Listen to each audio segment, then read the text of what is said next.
Selamat datang dan selamat berjumpa kembali di Nada Film. Kali ini kita akan membahas sebuah film berjudul Hellfest yang dirilis tahun 2018. Menceritakan tentang beberapa orang remaja yang pergi ke tempat hiburan horor. Mereka berniat untuk menguji nyali mereka dengan mendatangi sebuah festival neraka. Terdapat beberapa pegawai yang menakuti mereka dengan kostum yang menyeramkan. Namun terdapat sesuatu yang mengerikan serta mengancam keselamatan para pengunjung. Bagaimanakah kelanjutannya? Kita langsung saja masuk ke alur ceritanya. Film ini diawali pada sebuah festival horor yang dikenal sebagai Hellfest atau Festival Neraka. Terdapat wahana bermain hingga sebuah labirin yang diisi oleh sesuatu yang menakutkan. Memang tempat ini dibuat untuk menguji nyali seseorang akan sesuatu yang menyeramkan. Kala itu, terdapat seorang wanita yang masuk ke dalam labirin itu. Tetapi ia menemukan jalan buntu dan tak lama kemudian, terdapat seseorang yang menyerangnya, hingga membuat ia langsung menghadap ke Maha Kuasa.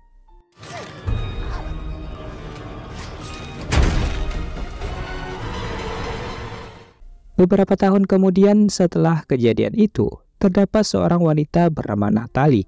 Ia menerima undangan temannya untuk pergi berlibur. Temannya itu bernama Brock yang sangat gembira terhadap kedatangan Natalie. Namun berbeda dengan Natalie yang nampaknya tidak menyukai kehadiran teman mereka bernama Taylor. Hal itu disebabkan karena ia sering memanggil Natalie dengan sebutan anak SD. Tetapi mau tidak mau, Natalie harus terus bersama pada malam itu, kecuali Natalie ingin berduaan dengan kekasihnya. Mereka berencana untuk pergi ke sebuah festival bernama Hellfest, dan kekasihnya Natalie sudah membelikan mereka tiket VIP untuk masuk ke festival tersebut. Kegiatan itu juga diikuti oleh kekasihnya Brock bernama Quinn. Why? What is wrong with what I'm wearing? Natalie, I didn't think you were gonna make it. Can you not do that? Setelah sampai ke sana, Taylor mengabarkan kalau 1 tahun lalu terjadi sebuah tragedi, di mana terdapat seorang wanita yang ditusuk oleh orang yang tidak dikenal di dalam rumah hantu. Ia menyimpan tubuh wanita itu pada sebuah taman hingga 3 hari lamanya dan menimbulkan bau yang tidak sedap. Tetapi mereka meyakini kalau di tempat tersebut tidak akan terjadi sesuatu hal yang sama. Setelah melewati pintu gerbang, mereka bertemu dengan kekasihnya Taylor dan juga Nat. Ia adalah Asar dan juga Gavin yang telah memesan tiket VIP untuk teman-temannya. Mereka lalu masuk dan mulai menikmati festival yang terdapat banyak sekali orang-orang menggunakan kostum horor.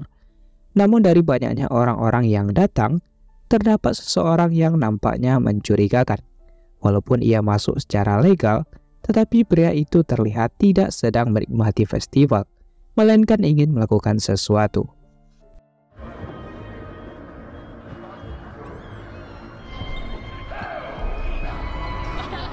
Kemudian Gavin berniat untuk masuk ke sebuah labirin zombie. Namun Quinn menghinanya dan mengatakan kalau wahana tersebut diperuntukkan bagi anak 5 tahun. Sehingga pada akhirnya mereka sepakat untuk masuk ke sebuah tempat bernama D4 School, di mana tempat tersebut merupakan tempat paling menakutkan di festival itu. Hal itu disebabkan karena hantu di sana bebas menyentuh pengunjung yang datang. Sedangkan di sisi lain, pria sebelumnya terlihat menggunakan sebuah topeng dan mulai mencari mangsa.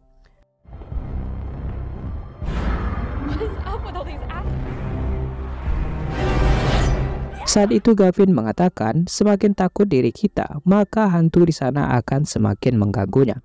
Namun di sini Gavin malah takut pada sebuah badut iblis karena fobia terhadap badut tersebut. Sebelum masuk, sang petugas memberikan jeda di setiap orang. Hal itu bertujuan untuk membuat suasana lebih menakutkan. Di dalam rumah itu terdapat beberapa orang petugas dengan kostum serta wajah yang seram, disertai dengan keadaan ruangan yang redup akan cahaya. Mereka menyadari bahwa semua orang yang menggunakan kostum horor hanya sedang bekerja untuk menakut-nakuti, hingga datanglah seorang wanita yang sedang ketakutan. Ia bersembunyi dan datanglah seorang pria bertopeng. Natalie yang menyangka bahwa itu hanyalah sebuah skenario menunjukkan di mana wanita itu bersembunyi. Tetapi pria tersebut langsung membunuhnya.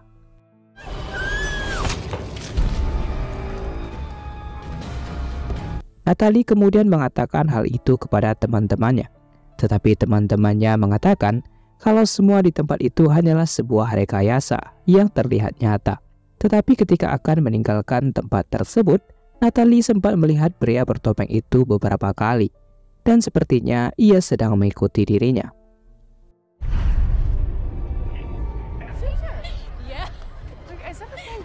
Kemudian masing-masing dari pasangan itu memutuskan untuk berpisah.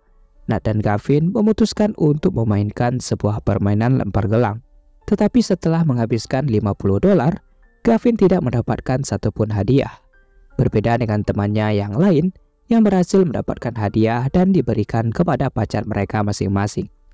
Gavin lalu meminta maaf karena belum bisa mendapatkan sesuatu untuk Nat. Tetapi makanan yang dibelikan oleh Gavin lebih dari cukup untuk menyenangkannya. Lalu Natalie mengajak Gavin untuk foto bersama di fotobox. Tapi hasil dari foto tersebut diambil oleh pria bertopeng sebelumnya. Dan hal itu dilihat oleh Brock yang berusaha untuk mengejarnya. Tetapi pria itu tiba-tiba saja menghilang dan Brock kembali ke teman-temannya.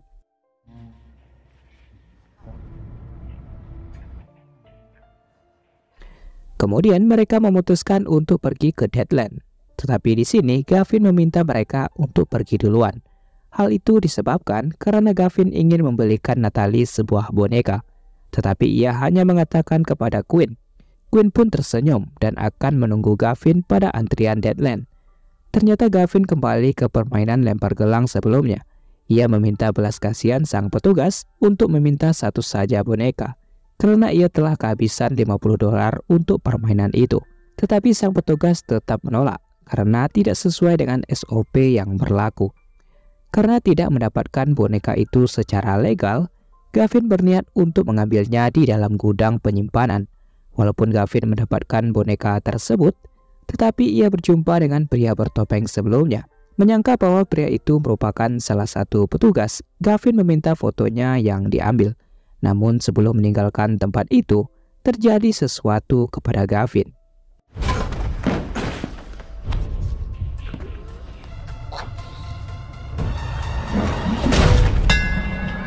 Setelah lama mengantri, Natalie tidak mendapatkan kabar dari Gavin, hingga sampailah di mana mereka masuk ke dalam wahana itu. Tetapi Gavin juga belum membalas pesannya.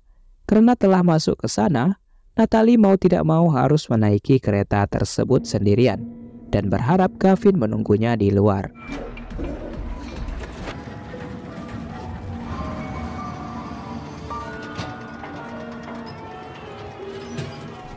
Kereta yang dinaiki Natalie tiba-tiba saja berhenti. Namun di sana terdapat pria bertopeng sebelumnya. Ia mulai mendekat dan Natalie tidak bisa keluar dari kereta itu. Hingga sampailah di mana teman-temannya keluar dari sana. Did you guys hear that? Yeah. Ternyata kerusakan kereta dan juga orang bertopeng itu merupakan rencana wahana tersebut untuk menakuti pengunjung. Shit, that girl got wrecked. Hope that wash.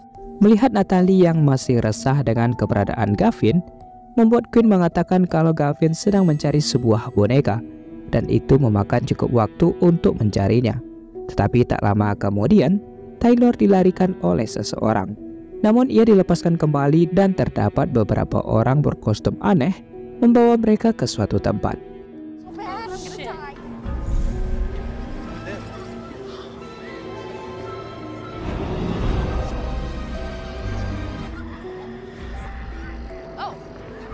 Ternyata tempat itu merupakan sebuah labirin yang memiliki 3 lapis. Suasana di dalam lebih menyeramkan dari sebelumnya. Mereka hanya diberikan sebuah senter untuk menelusuri rumah itu. Namun di sini terlihat psikopat tersebut juga ada di sana dan mendengarkan suara Natalie.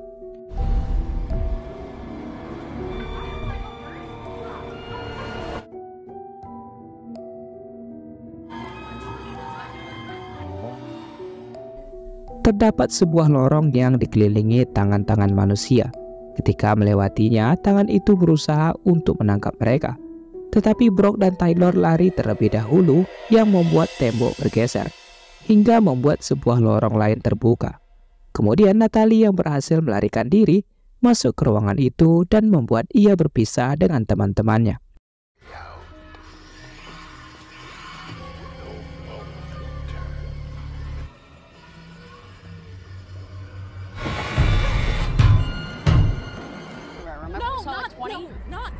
Di sisi lain, Acer berpisah dengan Gwen dan terkurung pada sebuah ruangan yang gelap.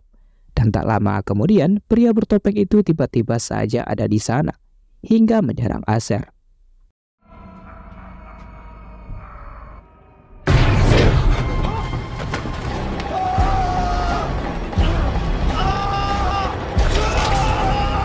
Setelah keluar, mereka lalu dihampiri oleh seorang zombie yang memuntahkan sesuatu ke baju Natalie, sehingga membuat ia harus pergi ke toilet yang ditemani oleh Brock.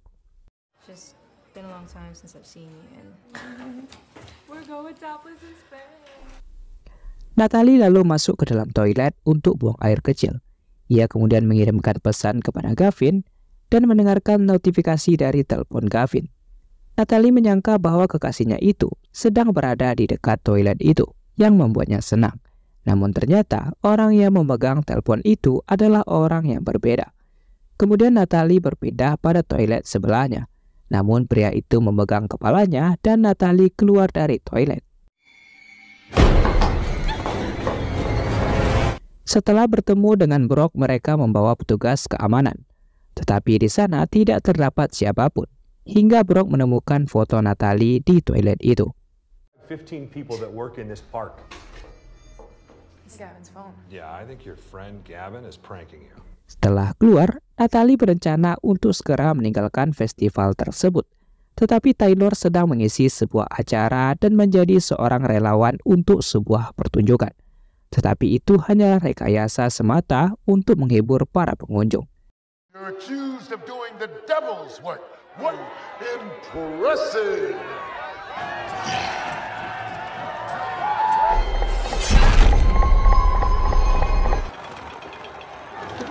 Taylor lalu meminta untuk dilepaskan kepada seorang pria yang ada di sana.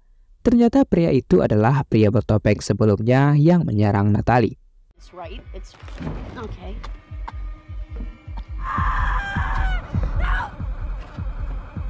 Untungnya, alat itu tidak membuat kepala Taylor terpenggal. Pria itu mencoba untuk melakukannya lagi dan mulai menaiki alat tersebut. Tetapi Taylor berhasil melepaskan diri dan keluar dari sana. Namun kekacauan terjadi setelah psikopat itu menyerang secara terang-terangan.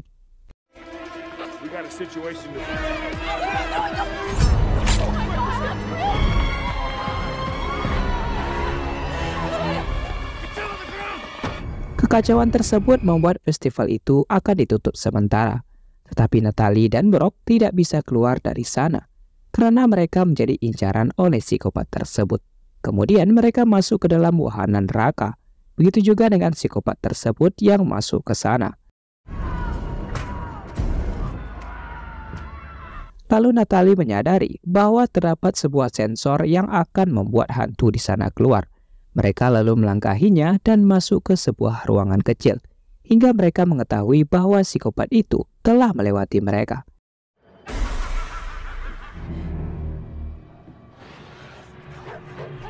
Kemudian Natalie dan Brock keluar dari ruangan itu dan kembali ke pintu masuk.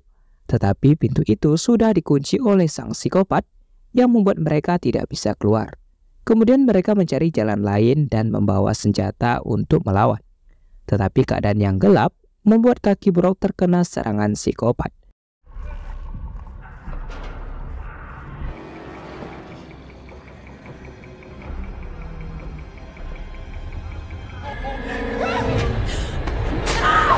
Namun Natalie berhasil memukulnya dan mereka melarikan diri.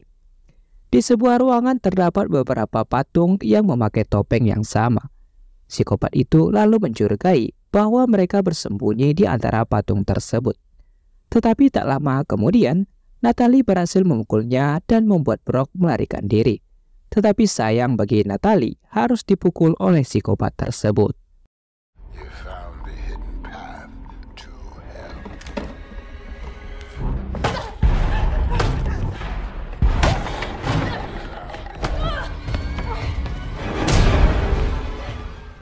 Kini giliran Brock yang dikejar oleh sang psikopat.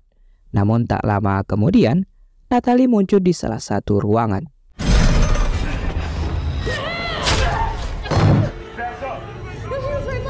Sesampainya di luar, pihak kepolisian sudah berkumpul. Mereka lalu masuk tetapi tidak menemukan siapapun. Namun bercak darah di lantai menandakan bahwa psikopat tersebut terluka akibat serangan dari Natalie.